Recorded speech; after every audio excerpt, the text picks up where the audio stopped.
petite vidéo story time. C'est la première que je fais, je crois.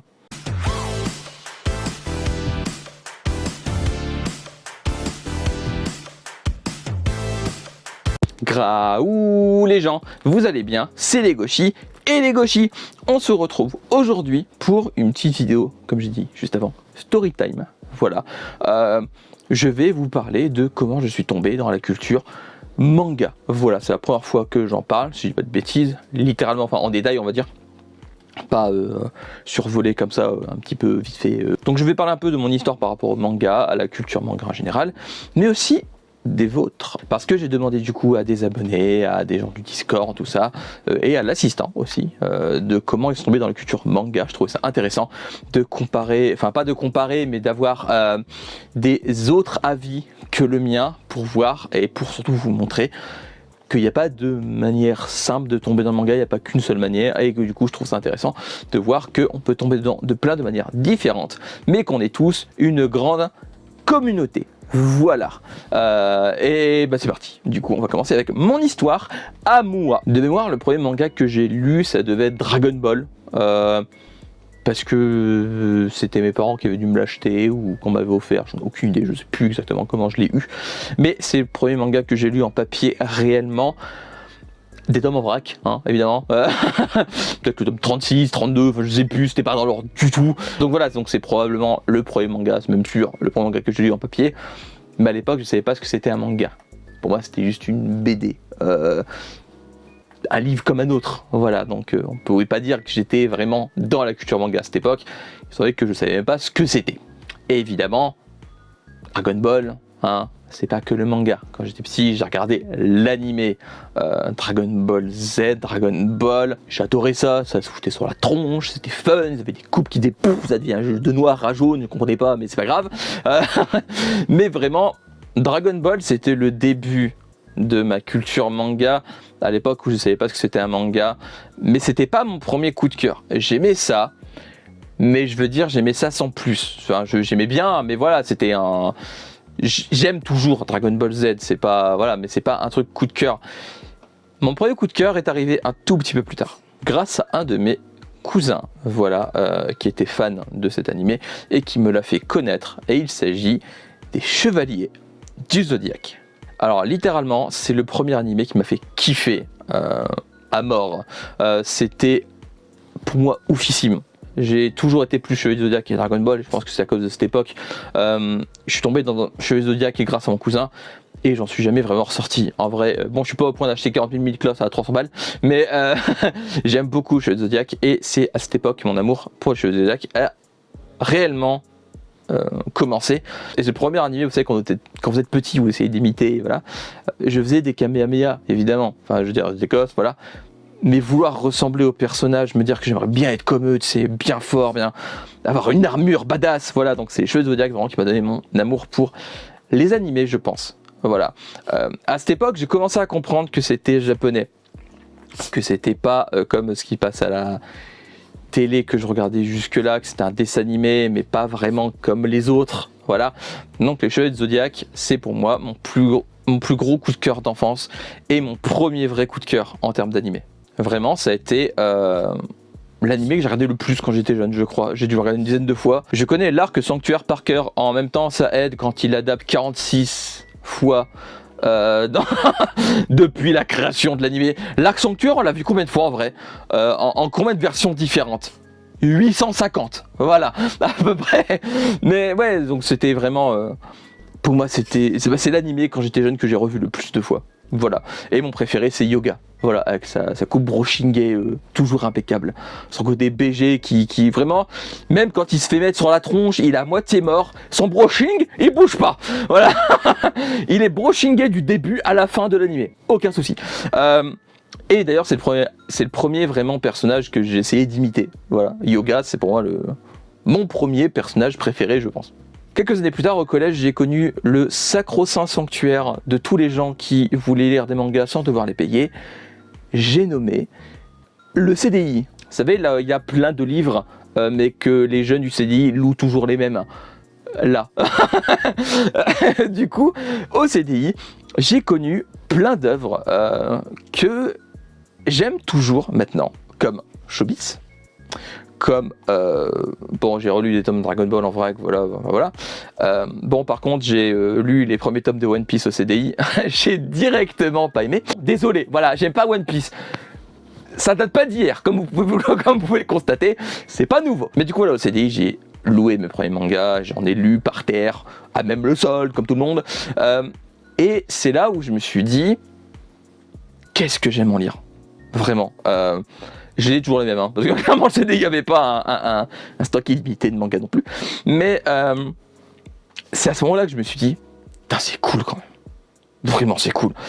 Et on a plein de genres différents. C'est là que je me suis rendu compte que les mangas, c'était pas que de la baston pure et dure, comme on voulait bien nous le mettre dans le crâne à l'époque. Voilà, c'était une autre époque, hein, clairement, que maintenant. Mais oui, Chobits, c'est pas de la baston. On est d'accord. Et d'ailleurs, je crois que c'est le premier manga pas baston, entre guillemets, que j'ai lu. Et j'ai kiffé tout de suite. Voilà. Et Chobits, d'ailleurs, c'est un manga des Clamp, si au cas où vous ne sauriez pas. Et à l'époque, je connaissais déjà une autre œuvre des Clamp, sans le savoir, mais c'est version animée. Et ça s'appelle Sakura, chasseuse de cartes. Oui, pas carte capteur Sakura. Sakura, chasseuse de cartes. Voilà, qui passait sur M6 Kid. Bordel, je suis vieux. Mais oui, donc à l'époque, du coup, j'ai également connu d'autres animés. Et là aussi, je commençais à me rendre compte vraiment que les animés, bah, c'était cool, bordel de merde. Donc, Card Captor Sakura, Hamtaro, Captain Tsubasa qui s'appelait Olivier Tom, qui s'appelle toujours Olivier Tom dans ma tête, hein. Quand on me dit Captain Tsubasa dans ma tête, je fais ah, Olivier Tom. Oui, pour moi c'est son nom. Voilà, il peut s'appeler comme il veut.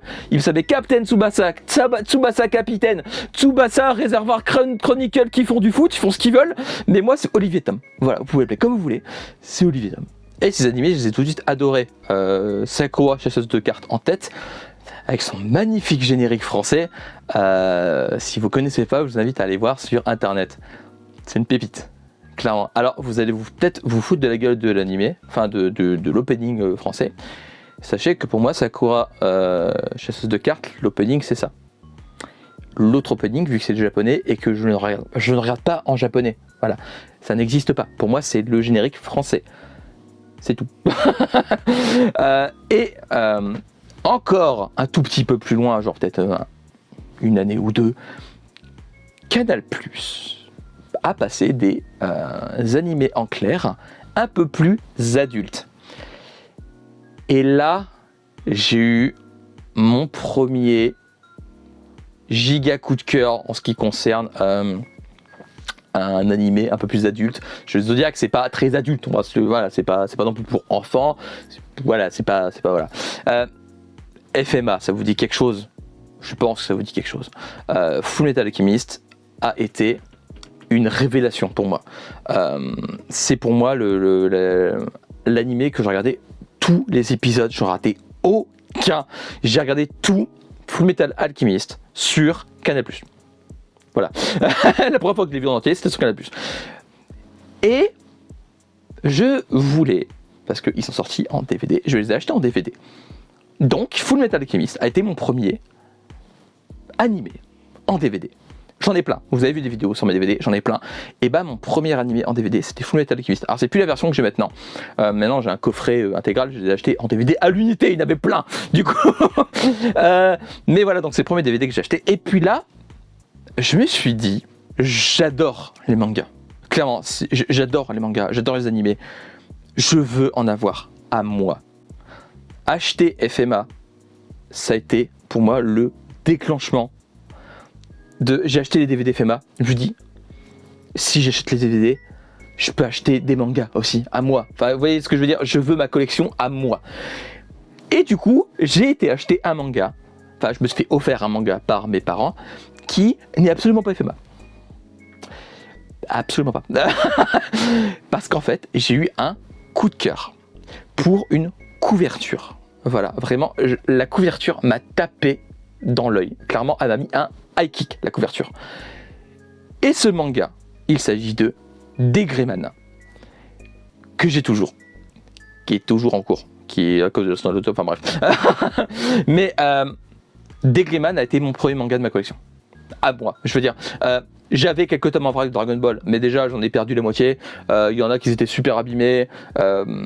Et puis, je les considérais pas vraiment comme le début de ma collection, parce qu'en vrai, je sais pas, en manga, Dragon Ball, ça m'intéressait pas. Maintenant, j'aurais bien envie de les lire, mais à l'époque, Dragon Ball, j'étais en mode... Voilà, l'animé c'est mieux, voilà, ça bouge. Du coup, les mangas Dragon Ball, en vrai, j'en ai gardé que la moitié, et ce que j'ai gardé, je les ai abîmés, j'ai même colorié un des tomes. Je vais me faire taper, voilà, mais voilà, Dragon Ball, en manga, c'était bof pour moi. Pour moi, Deadly c'était le premier de ma collection, parce que c'est le premier que j'ai choisi. Dragon Ball, me l'avait offert. Deadly, je l'ai choisi, c'était mon manga, c'était le mien. À moi, voilà. Du coup, Deadly a été le premier tome de la collection. Et après a suivi Death Note, FMA et plein d'autres. Et à partir de là, c'est la débandade. Voilà. J'ai pas arrêté d'en acheter. Au début, on me les offrait parce que du coup, j'avais pas d'argent à moi, enfin je veux dire, voilà quoi. Et du coup on m'a offert, je disais, les Deadly, les Death Note, les FMA, les Fruit Basket. Quand je dis offert, hein, c'était un tome de temps en temps, du coup j'étais loin d'avoir une collection complète.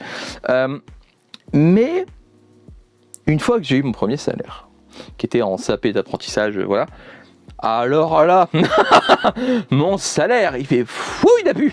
Je me suis mis à en acheter plein. Vraiment, presque tout mon salaire passait dedans, d'apprentissage. Voilà, je mettais rien de côté, j'en avais rien à foutre. Et du coup là, j'ai commencé à compléter toutes mes collections, tous les FMA que j'avais en retard, tous les Fruit Basket.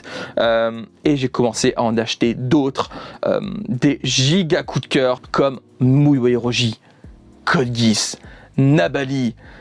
Puis on m'a conseillé Embalming. Lisez pas ça. Lisez pas Embalming. Tiens d'ailleurs, Embalming a du coup été le premier manga que j'ai revendu. Parce que je trouvais ça nul. On me l'avait conseillé en librairie, le vendeur il disait ouais c'est trop bien, tu verras, c'est absolument génial. J'ai détesté. Du coup c'est le premier manga que j'ai revendu. Voilà, fin de la parenthèse. Mais ouais, du coup, les mangas vraiment, à partir du moment où je pouvais en acheter plein, j'en achetais plein. Voilà, mon salaire passait dedans. Et je me disais, j'ai trouvé ma passion principale. Les mangas a été pour moi une révélation en termes d'échappatoire, et j'ai adoré en lire, et j'adore toujours en lire. Ça n'a jamais arrêté à partir de ce moment clé où j'ai pu en acheter plein. Et j'ai rencontré aussi des gens qui m'ont fait découvrir d'autres mangas, des gens avec qui j'avais fait un petit cercle d'amis, qui n'existe plus, voilà, malheureusement. J'ai plus trop contact avec ces personnes à l'heure actuelle. Mais vraiment, même si je tenais quand même à dire que c'était une part importante de ma passion pour le manga, de pouvoir partager avec des gens. Et à partir du moment où je me suis rendu compte que faudrait peut-être que j'aille voir sur Instagram ce qui se fait, j'ai vu des gens commencer à partager leur passion autour du manga. Et je me suis dit à ce moment-là, ce que je faisais avec mes potes à l'époque, donc donner mon avis sur les mangas que je lisais au fur et à mesure, tout ça, parce que c'est ce que je faisais dès que j'en lisais, voilà. Si je le faisais sur Insta. Alors au début c'était pas ouf, hein. Clairement mes posts du début, allez pas les voir, par pitié. Mais c'est à partir de là que je me suis dit, j'aime tellement le manga, si je le partageais avec les autres. Et c'est de là qu'est né mon Insta. Puis je suis passé sur YouTube, puis je suis passé sur TikTok. Ma passion pour le manga, du coup, vous vous en êtes rendu compte, je suis tombé dedans quand j'étais petit, ça a jamais arrêté. Voilà. Et il y a eu aussi un événement important du fait que du coup j'ai rencontré l'assistant, nos deux collections ils ont fait fusion comme Vegeta et Sangoku. Du coup je suis passé d'une moyenne collection et lui à une moyenne collection à une gigatissime. Et du coup on n'a jamais arrêté. Ça continue, comme vous pouvez le voir derrière, ça continue devant, ça continue sur le côté, ça continue au plafond, il y en a partout. Et la passion du manga n'a fait que s'amplifier avec le temps. Et on est du coup en 2023. Et c'est pas prêt de s'arrêter, c'est moi qui vous le dis, c'est même de pire en pire. Voilà. Mais voilà, le seul truc de l'économie manga où je suis de moins en moins fan, on va dire, c'est les animés. Mais ça, j'en reparlerai dans une autre vidéo, je pense, de pourquoi j'aime moins les animés qu'avant. Voilà, c'est pas le sujet de la vidéo, si on parle des mangas, voilà. Mais oui, je pense que je ferai une vidéo de pourquoi les animés m'intéressent de moins en moins, alors que les mangas m'intéressent de plus en plus. ça pourrait être intéressant. Donc voilà, c'était comment je suis tombé dans le manga. Maintenant, on passe à vous. Voilà, mais d'abord, on va parler de l'assistant. Voilà, donc j'ai des messages sur mon téléphone cellulaire, ou mon GSM pour les amis belges. Je sais même pas ce que ça veut dire GSM, mais GSM quand même. Alors, on va passer du coup à l'assistant. De comment il est tombé dans le manga, du coup, je vais vous dire ce qu'il m'a écrit.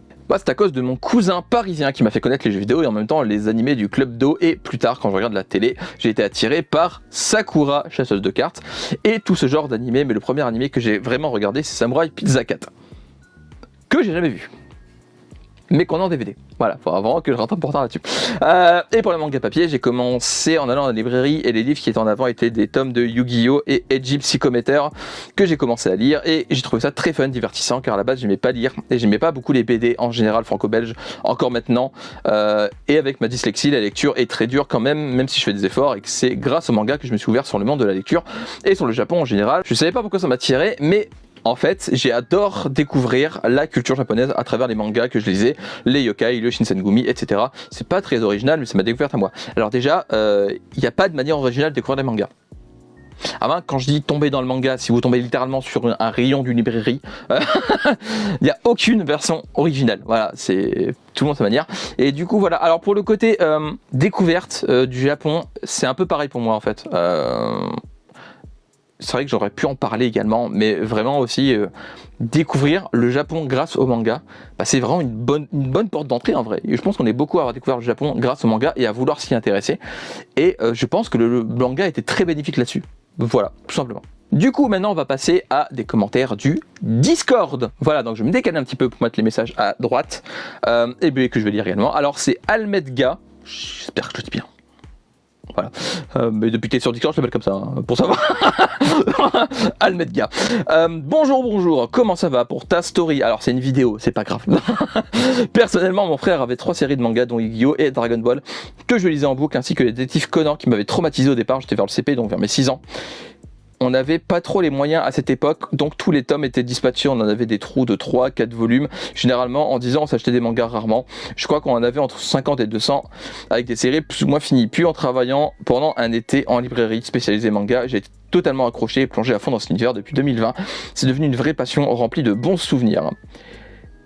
Voilà, tout simplement. Puis j'ai rien à ajouter. Je pense qu'on est beaucoup à avoir tombé... En fait, vraiment, pour moi, Yu-Gi-Oh!, Dragon Ball, Chevalier du Zodiac, pour les gens d'une certaine génération, c'est... Même la génération de maintenant, je trouve que Dragon Ball, Yu-Gi-Oh!, Chevalier du Zodiac, mais si on entend un peu moins parler, je trouve que c'est cool qu'il y a des mangas qui traversent les âges, et voir que même maintenant, on peut découvrir le manga grâce à Dragon Ball, je trouve ça cool. Tout simplement. Je trouve ça vraiment cool. Et le fait de travailler dans une librairie, c'est vrai que ça peut aider à se plonger dedans. Et je trouve ça vraiment cool, en vrai, que tu as commencé à accrocher. En 2020, ça, depuis 2020, c'est ça, donc ça va faire 3 ans. En 3 ans, tu as pu découvrir plein de trucs grâce à moi. Le mec. Mais du coup, je trouve ça cool. Voilà, tout simplement, je trouve ça cool de se plonger dedans. Il n'y a pas je le redis, il n'y a pas de manière originale, il n'y a pas de manière normale de plonger dans le manga. Et ta manière, c'est une manière comme une autre. Ensuite, il s'agit de Marie. Voilà, je me redécale. Hey, alors pour moi, il faut remonter quand j'étais en primaire. Classe exactement trop loin pour m'en souvenir. Année trop vague, mais à partir de 2009, j'allais dire 2099, la vache dans le turfu. Par rapport à ma référence de mon titre préféré, une camarade de classe qui était aussi ma voisine éloignée, on n'habitait pas dans le même immeuble, j'étais dans le A, elle c'était plutôt le D, m'a prêté des mangas. La première série qu'elle m'avait prêtée, c'était Kill Ali. Oh, j'aime beaucoup Kill. Attention, alerte, c'est toute mon enfance. Vu que je regardais déjà la série qui passait sur Télétoon Plus, mon dieu, nostalgie. Oh la vache, je l'avais pas cette chaîne, mais je la connais. Ça m'a fait très plaisir de lire un manga, il s'est fini, elle avait eu tous les tomes, mais vu qu'elle n'aimait plus, elle avait fini par me les donner. Ma série préférée, bien sûr, que j'ai acceptée. Et puis elle a eu une autre série, Otaku Girls. Ah, ça me dit quelque chose. Je crois que je l'ai. Non, je l'ai pas, mais je le connais. Je me souviens plus de ce qui s'est passé, mais je sais que j'avais dû acheter la suite pour connaître la fin. Entre-temps, plus trop de nouvelles, coupage de pont. Pendant ce temps-là, j'étais intéressé à une autre série qui passait sur Télétoon Plus, Shugokara. Oh la vache, Shugokara, je le connais aussi, ça date pas dire, et... J'aime bien Shugokara, en vrai. L'anime, j'aimais bien. Je l'ai pas vu en entier, hein, mais j'ai vu des épisodes en vrac. Au lycée, plus entre la première et la terminale, il y avait un de mes camarades de classe qui m'avait prêté une de ces séries. J'étais tellement impatiente que j'avais acheté le tome 2 sans savoir le reste. Là, je parle de Silent Voice. Oh, Silent Voice. Oh oui, très bien Silent Voice. Oh, je kiffe Silent Voice. Lisez Silent Voice. Voilà, c'est très bien Silent Voice. J'ai eu un trou dans la série pendant longtemps. En octobre 2018, j'ai commencé les animés. J'ai surtout appris la frustration de l'animé pas fini et de savoir cette fiche suite. Pandora, c'est mon premier là-dessus. Je me suis donc rabattu sur le manga à ce moment. C'était Gambling School alias Kagegurui. En 2019, j'ai acheté les tomes. J'ai continué d'acheter les tomes par-ci par-là, j'imagine. On arrive en novembre 2021, le jour où ma vie a basculé. Mon meilleur ami, que j'avais pas revu depuis fin lycée 2018, m'emmène dans une librairie. À ce moment-là, j'achète ma première figurine et au passage devant une cliente régulière. Par contre, je te rejoins sur le côté animé pas fini. C'est frustrant de ouf. je comprends tout à fait cette frustration, c'est horrible. Alors là-dessus, je te rejoins à 200%. T'as commencé par beaucoup de mangas que je connais en vrai.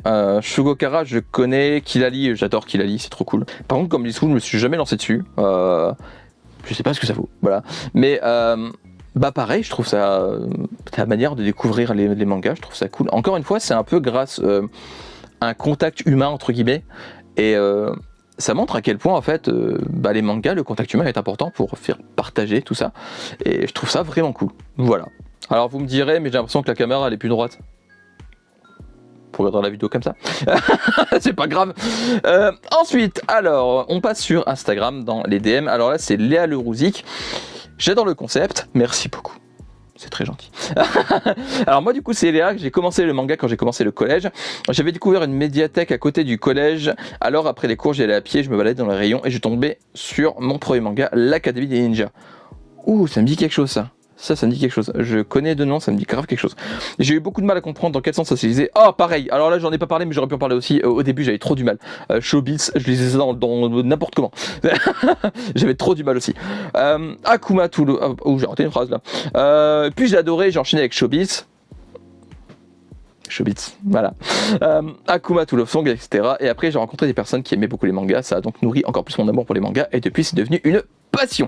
On rejoint encore le côté grâce aux autres. Voilà, et je trouve ça vraiment cool. Vraiment, c'est un truc. Ça montre à quel point le manga, c'est une communauté, une grosse communauté. Parler entre nous, ça fait découvrir des trucs et ça prouve encore une fois que le contact humain est cool pour apprendre à connaître des œuvres via les autres. Et par contre, côté le truc médiathèque, tout ça, je pense qu'on a beaucoup commencé comme ça. Bon, moi c'était le CDI, mais c'est un peu une médiathèque. Enfin voilà, enfin bref, c'est un peu la même idée. Mais non, mais c'est cool. Et puis Showbiz. Comme ça, Showbiz. Ensuite, on passe à LUHT manga. Lu manga, ça te va? Je sais pas comment prononcer. J'ai commencé les mangas il y a un peu plus de 3 ans. J'ai commencé à en lire car je m'ennuyais pas mal pendant le confinement. Ça, je peux complètement comprendre. Du coup, j'ai cherché de quoi m'occuper. J'ai trouvé le manga pour combler cet ennui. C'est maintenant devenu ma plus grande passion. C'est vrai que le confinement a fait pas mal connaître les mangas. On va pas se les cacher. Le confinement, ça a eu un impact vraiment... vraiment important dans le fait que les gens se sont mis à s'y intéresser parce qu'en fait beaucoup ont commencé à s'y intéresser parce qu'ils s'ennuyaient, ils s'étaient enfermés chez eux, ils savaient pas quoi faire et on s'intéresse un peu à tout ce qui passe en vrai et les mangas ont été, je trouve, un des points les plus importants pendant le confinement. C'est pas pour rien que le Pass Culture a fort dopé les ventes manga, tout ça. Pour moi, du coup, le confinement a eu un effet positif. Il y a eu du positif dans le négatif. On va dire ça comme ça. Et du coup, je trouve ça cool que le manga t'a aidé pendant le confinement à dépasser ton ennui. C'est vraiment une belle histoire. En vrai, pour de vrai, je trouve ça vraiment beau. Et du coup, le dernier témoignage, on va dire. C'est très intéressant à savoir ça. Personnellement, je ne sais plus pourquoi ni comment j'ai commencé, mais je sais pourquoi j'ai continué. Pour 2 raisons. La première, c'est que lire des mangas me transportait totalement dans un autre monde. Ça me déconnectait de la réalité, ça faisait un bien fou. J'ai commencé par Degreyman. Voilà. Et j'y suis encore d'ailleurs. La deuxième raison est peut-être un peu cucu, mais grâce au manga, j'ai pu rencontrer une personne chère à mon cœur. Moi qui étais assis seul sur le banc à lire devant le CDI du lycée, il est venu me parler du manga que je lisais. Voilà une petite histoire, et je suis dedans depuis 18 ans, j'en ai 34 aujourd'hui. Et c'est une très belle histoire en vrai. C'est pas cucu en vrai, je trouve pas ça cucu de citer ça comme raison, le fait que ça te permis de connaître une personne chère.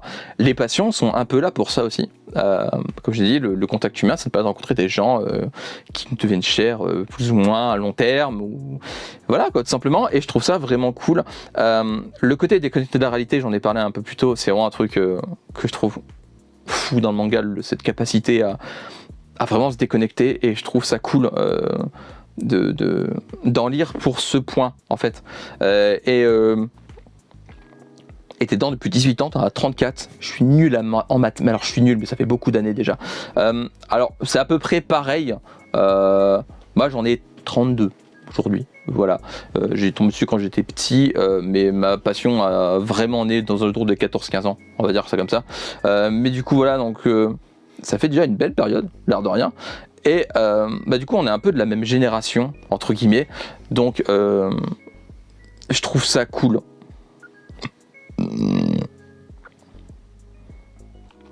Mais je trouve ça cool comme raison, le fait que t'as découvert ça pour déconnecter de la réalité, enfin t'as continué ça pour déconnecter de la réalité, et pour moi c'est une des plus grandes forces du manga. Mais du coup ton témoignage est vraiment touchant, rien que sur le fait que t'aies rencontré quelqu'un qui est cher à ton cœur grâce au manga, je trouve ça vraiment touchant en vrai.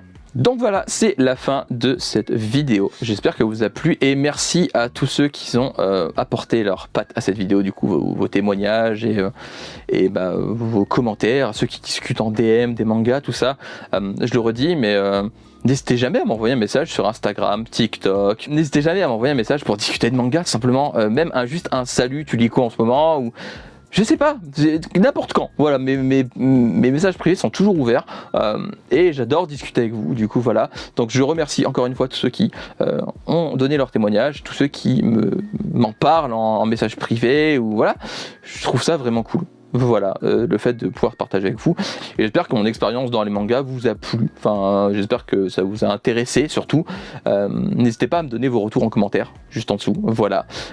Comme d'habitude, liker, partager, mettre la cloche pour aller, j'ai eu du mal à sortir celui-là, mettre la cloche pour une notification, à me suivre sur Instagram, TikTok et Discord. Les liens sont dans la barre d'infos du descriptif, ou les noms de Instagram et TikTok dans la bannière de la chaîne. Si vous voulez pas passer directement par les liens de la barre d'infos du descriptif, il y a les noms dans... Non, ça fait une boucle, ça fait long.